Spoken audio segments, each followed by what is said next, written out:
ওই হাজবেন্ডের উপরে রাগ করে সে হাজবেন্ডকে এই দুনিয়ার থেকে সরাই দিছে।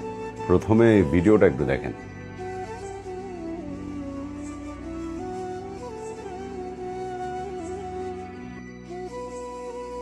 খুবই সুন্দরভাবে পারিবারিকভাবে বিয়ে হয়েছিল এবং কিভাবে মেয়েটা কান্না করতেছে অবশ্য আপনারা দেখতেছেন।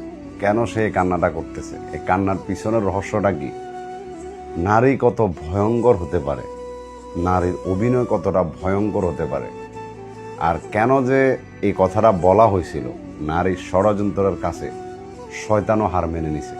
হয়তো এই গল্পটা শোনার পর আপনারা বুঝতে পারবেন। খুবই সুন্দর একটা বিকেল ছিল, পরিবারের সবাই একসাথে ছিল এবং এই মেয়েটার সাথে ছেলেটার পারিবারিকভাবে অনেক সুন্দর মতো বিয়ে হয়েছিল। সুন্দর হ্যাপিলি একটা সংসার ছিল। একদিন বিকালবেলা হঠাৎ করে ছেলেটার রুম থেকে, মানে তাদের বেডরুম থেকে অনেক জোরে মেয়েটা চিৎকার করে করে কান্না করতেছিল। দেন পরিবারের সবাই ভেগে রুমের মধ্যে গেল, গিয়ে দেখতেছে যে ছেলেটা আর এই দুনিয়াতে নেই।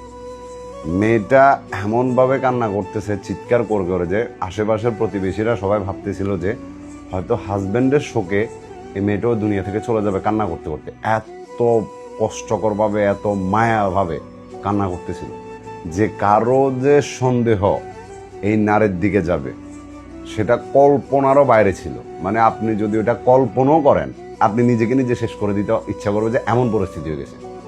দেন অবশ্যই লাশটাকে পুলিশ এসে নিয়ে গেল।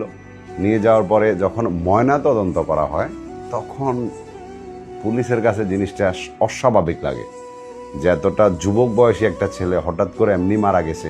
তো যখন ময়না তদন্ত করছে তখন এখানে রেজাল্ট আসে যে আসলে সে হঠাৎ করে মারা যায় না, তাকে রুদ্ধ করে মারা হয়েছে। ঠিক আছে? তো এরপরে পুলিশের প্রথম সন্দেহ যার দিকে যাওয়ার কথা তার দিকে গেছে। পুলিশ তো আর ওর মায়া কান্নাটা দেখে না, ওটা তো প্রতিবেশী বা পরিবারের মানুষরা দেখছে। দেন পুলিশ নর্মালি এই মহিলাটাকে মানে স্টেশনে যাইতে বলছে এবং উনিও গেছে।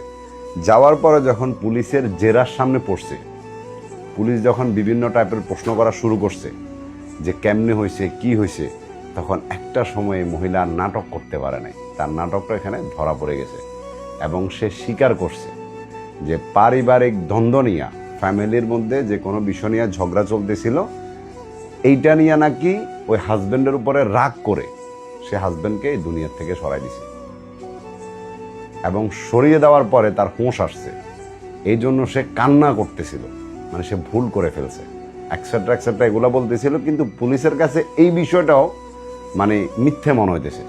দেন অবশ্যই এটা আরও ভালো করে ইনভেস্টিগেশন করা হইতেছে বা তদন্ত করার পরে জানা যাবে যে সত্যটা আসলে কি। আর এটা একটা ভারতের ঘটনা।